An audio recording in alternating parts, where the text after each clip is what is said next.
আসসালামু আলাইকুম। 3 ভাবি আর আমরা বোনেরা সবাই মিলে জোলা ভাত রান্না করব। আমরা সবাই একসাথে সবজি কাটতে বসে গেলাম। সবজি কাটা শেষ, সবাই মিলে রান্না করে নিয়ে আসলাম রান্না করার জন্য। তো কি রান্না করব দেখুন, মুরগি, সবজি, মরিচ ভর্তা, এক এক করে সবগুলো রান্না। তো প্রথমে রান্না করা হবে সবজি। রান্না করার বাবুর্চিটা হলো কি জানেন? আমার বড় বোন। তার রান্না অনেক মজা।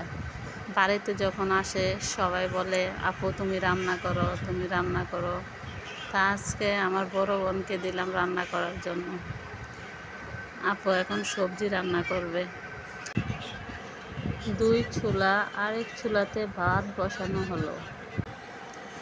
তো আমরা এখন সবজিগুলা মশলাতে দিয়ে দিলাম। এখানে কি সবজি আছে? লাউ, মিষ্টি কুমড়া, পেঁপে, টমেটো, আরও অনেক রকমের সবজি আছে। এগুলো দিয়ে আমরা সবজি রান্না করব আজকে। আর আমরা সবাই একসাথে হলে এভাবে জোলা ভাত রান্না করা হয়। সবজিতে আমরা মাছ দিয়ে দিব এখন। সবজির কালারটা অনেক সুন্দর আসছে। তো কাঁচামরিচের ভর্তার জন্য আমরা সিম, আলু একসাথে সিদ্ধ বসিয়ে দিলাম। সিদ্ধ করা শেষ হলে মাছ ভেজে নেব, কাঁচামরিচ ভেজে নেব।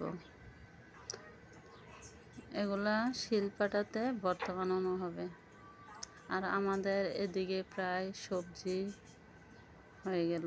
এখন আমরা আরেক চুলাতে মাংস রান্না করার জন্য মশলা কষিয়ে নিব। মশলা কষানো শেষ, এখন আমরা মাংস দিয়ে নাড়াচাড়া করে দিব। অনেক সুন্দর কালার আসছে মাংসর।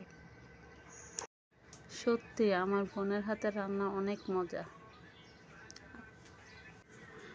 মাংস কষানো শেষ, আর এদিকে আমাদের সবজি রান্না প্রায় শেষ। এখন উপরে ধনেপাতা দিয়ে দিব সবজিতে। এদিকে কাঁচামরিচের ভর্তা বানানো প্রায় শেষ।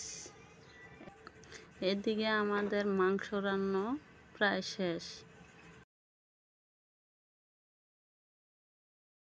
আর এদিকে আমরা সবাই মিলে ভর্তাগুলা গোল গোল করে নিব। আমাদের গোল গোল করা প্রায় শেষ। এখন আমরা খাওয়ার জন্য সবাই বসে পড়েছি। ধন্যবাদ আপনাদেরকে আমার এই ভিডিওটা দেখার জন্য। ভালো থাকবেন, সুস্থ থাকবেন। আল্লাহ হাফেজ।